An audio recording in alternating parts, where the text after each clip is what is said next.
on a, il parle beaucoup de disruptive technologies, donc de technologies perturbatrices. J'en ai une sur la table. Tiens, on va même vous la présenter, elle est ici. On a parlé tout à l'heure, c'est donc 2 appareils de la gamme d'une compagnie qui s'appelle Nest, qui était, il y a quelques années, indépendante et qui avait surtout fait son nom avec un thermostat connecté qui était un beau produit, mais qui était quand même assez limité pour les applications au Québec, puisque c'est un thermostat central. Chez nous, on le sait, c'est beaucoup de plaintes électriques. Hein. Je pense que c'est au-dessus de 80% du marché des résidences au Québec fonctionnent avec des plaintes électriques, puis c'était pas nécessairement appliqué à ce genre de technologie-là, à ce genre d'électronique et d'électrique-là. En revanche, ils ont élargi leur offre, ils ont été acquis par Google entre-temps aussi, ce qui aide toujours à financer des nouvelles technologies. Et ils ont lancé, entre autres, et ça c'est annoncé l'automne dernier, mais c'est arrivé à marcher au fil des derniers mois, ça fait pas tellement longtemps, 2 appareils, dont Nest Hello, qui est une sonnette, là, évidemment, elle est décrochée, mais qui est une sonnette qui, si vous pouvez le voir dans le détail, tiens, je vais vous le montrer de plus près, a ici 2 petites vis qui permettent d'accrocher l'appareil à une sonnette, ou en tout cas au courant électrique d'une sonnette normale, qui n'est pas un gros signal électrique, mais qui permet d'alimenter l'appareil quand même.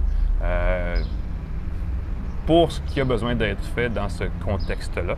Et puis l'autre appareil, l'autre produit, ben là, il est dans la boîte, je pourrais vous le déboîter, ou en tout cas vous l'ouvrez, vous déboîtez, ça va faire mal. La serrure Nest par Yale. Yale, qui est un fabricant de serrures qui en fait pour... Tiens, je vais le mettre ici, je vais vous l'ouvrir tout à l'heure. Yale est une compagnie qui fabrique des serrures pour différentes... à son nom, mais pour différentes marques aussi, un peu sous forme d'un white label. Ils le font entre autres avec Amazon, donc il y a des options. Ce sont évidemment des appareils, puisqu'ils appartiennent à Google maintenant, qui sont intégrés dans tout l'écosystème de Google Home, donc les assistants Google, les enceintes connectées Google et même la Chromecast, en fait, parce que, bon, cette sonnette-là, pour en revenir à la sonnette, il y a évidemment le bouton qui fait ding-dong, hein, on s'entend, c'est une sonnette. Et il y a aussi une caméra qui est une caméra jour et nuit, donc qui utilise, je pense, l'infrarouge de soir, de nuit, pour donner une image monochrome, mais quand même assez détaillée des gens qui passent devant la sonnette. Et qui a aussi une résolution qui permet d'identifier les gens assez facilement. Tellement, en fait, que l'appareil comme tel reconnaît les visages et vous permet, à travers une application, l'application Nest, de les identifier. Donc, les visages familiers, ceux qui viennent souvent chez vous, que ce soit la famille, que ce soit les amis, ou que ce soit les voisins, vous pouvez leur donner, en fait, les nommer dans l'application et la caméra, la sonnette, les reconnaîtra. Évidemment, à partir de là, ça va vous le dire quand c'est... Elle peut envoyer des alertes, mais elle peut aussi, et ça c'est assez cocasse, à travers l'assistant Google, si vous avez un Google Home, une enceinte à la maison, l'assistant Google peut vous dire qu'il y a quelqu'un à la porte et pourra vous dire si c'est une personne reconnue, donc un visage familier, ce qui facilite un peu, dans le fond, la gestion de la porte d'entrée. Non seulement au niveau de l'image, puisqu'on voit qui est là, mais on peut aussi converser avec ces personnes-là, c'est-à-dire qu'on peut ouvrir le micro et avoir une conversation sans avoir à débarrer la porte. Et ce qui est intéressant, il y a évidemment d'autres sonnettes du genre dans le marché, mais dans ce cas-ci, Google a fait Nest, en fait, a fait une belle intégration des alertes mobiles, puisqu'évidemment l'application Nest est sur les appareils Android et iOS, donc sur son iPhone, sur son téléphone Android.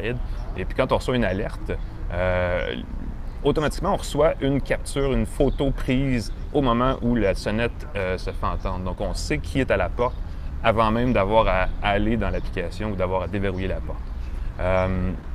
2 appareils, je vais vous ouvrir la boîte de la serrure. Vous allez voir, c'est un gros machin.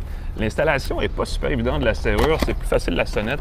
D'ailleurs, à propos de la sonnette, il y a 2 petits adaptateurs qu'on peut installer sur soit le mur ou le cadre de porte de la porte d'entrée pour ajuster l'angle de la caméra, parce que souvent, la porte est sur le coin d'un mur, pas toujours nécessairement en plein milieu de la maison. Et puis, on veut voir la personne qui est à la porte, donc pas nécessairement en face de la sonnette. Donc, il y a un adaptateur droit et un adaptateur en angle un peu qui permet de l'installer. Au niveau de l'installation, cette sonnette-là est peut-être la mieux réfléchie, en fait, si vous comparez, par exemple, à la sonnette Ring, qui est une compagnie américaine aussi, qui est indépendante et qui offre à peu près le même genre de service. La Nest, vraiment, dans le créneau de la sonnette connectée, si c'est un créneau qui existe pour vrai, est probablement le meilleur produit du genre. C'est une grosse boîte bien emballée, alors on va la déballer bien comme il faut. Voilà, hier, la marque, on en parlait. Je ne vais pas vous sortir toute la patente parce que c'est quand même assez sophistiqué, mais je vais vous montrer. Voilà. Oh, c'est à l'envers. Ha! le étalon droite. Ça, c'est le pavé tactile, le pavé numérique, en fait, qui, évidemment, ici n'est pas branché, donc ne s'illumine pas, mais normalement le serait, et permet de déverrouiller la porte avec un code. On connecte ça à travers le trou de la serrure, évidemment au pen de la porte qui verrouille la porte, et au module électronique qui est à l'intérieur de la maison et qui, lui, fonctionne à partir de 4 batteries 2A. Donc, même s'il y a une panne de courant à la maison, la serrure fonctionne. Et puis, détail amusant, ce qui vraiment est la grosse force, et c'est banal parce qu'il devrait en avoir d'autres, mais il y a juste celle-là. La grosse force de cette serrure-là, c'est qu'il y a en dessous, si vous regardez attentivement, si le soleil fait un bon reflet, il y a 2 petits connecteurs ici qui servent à appuyer une batterie 9 volts, les batteries carrées, sur l'appareil et à l'alimenter si jamais les batteries meurent. Parce qu'évidemment, il n'y a aucune serrure là-dessus, il n'y a pas possibilité d'ouvrir la porte avec une clé. Donc, si les batteries sont mortes, on est fait. Le plan B chez Nest, on s'est dit, on va donner un connecteur comme ça. On appuie une batterie 9 volts sur les 2 pôles et pouf, la serrure revient à la vie et là, on peut entrer son code et entrer dans la maison. Le bémol avec cette serrure-là, c'est qu'elle n'est pas intégrée directement dans l'écosystème, le fameux écosystème de Nest, en fin de compte. Il faut un adaptateur qui est dans cette boîte-là, qui fait le travail d'un concentrateur, si vous voulez, d'un hub, en fait, qui fait le pont entre la serrure et ce qui serait l'écosystème, en fait, votre borne Wi-Fi, en principe, et tout l'écosystème connecté de Nest. Donc ça, à ce point de vue-là, il y a un bidule de plus qui fait que ça fait quand même, ça s'ajoute à la facture, n'est-ce pas? Et puis parce qu'évidemment, rien de tout ça ici est abordable. La serrure est 360 $ et la sonnette est 300 $. Donc à ce niveau-là, pour avoir une maison connectée, il faut avoir un portefeuille assez épais, merci. Ce qui est évidemment le gros bémol de tout ça. J'aurais aimé vous dire que grâce à la sonnette et la serrure, quand on a le combo ensemble devant la porte d'entrée, on peut automatiser le déverrouillage quand un visage est reconnu, mais ce n'est pas le cas. Ça va peut-être le devenir. C'est pas sûr encore. On attend de voir, parce qu'évidemment, c'est en développement, c'est tout nouveau chez Google et chez Nest, donc on a des nouveautés logicielles qui viennent assez fréquemment. Mais pour l'instant, tout ce qu'on peut faire, c'est, une fois qu'on a reconnu les gens à la sonnette, déverrouiller à distance. On peut attribuer des codes par utilisateur. On peut créer des codes pour les différentes personnes de la maison, la famille, les enfants. Il y a un mode de vie privé, en fait, où on peut empêcher tout le monde d'utiliser la serrure pour une période de temps donnée, pour justement avoir empêché les gens de rentrer et de nous prendre en flagrant délit de consulter, je ne sais pas moi, ses REER ou des placements ou quelque chose comme ça. Mais dans l'ensemble, disons, entre les deux, l'appareil qui vaut vraiment la peine, c'est la sonnette. C'est vraiment un appareil qui a été réfléchi avec soin, qui est un peu plus avancé que ce qui se fait d'autre dans ce créneau-là. La serrure, elle est jolie.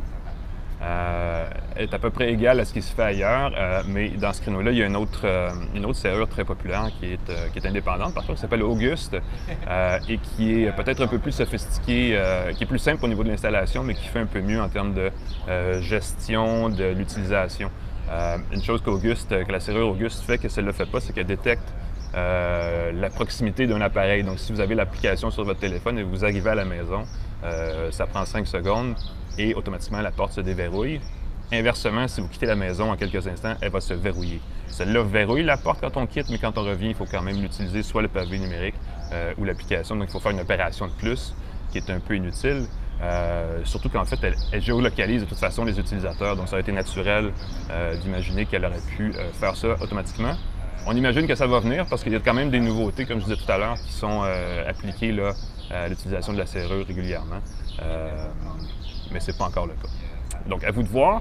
2 beaux gadgets quand même qui donnent une idée d'où s'en va la maison connectée. C'est certainement la meilleure combinaison si vous avez à commencer votre équipement, dans le fond, si vous voulez vous équiper pour avoir une maison connectée.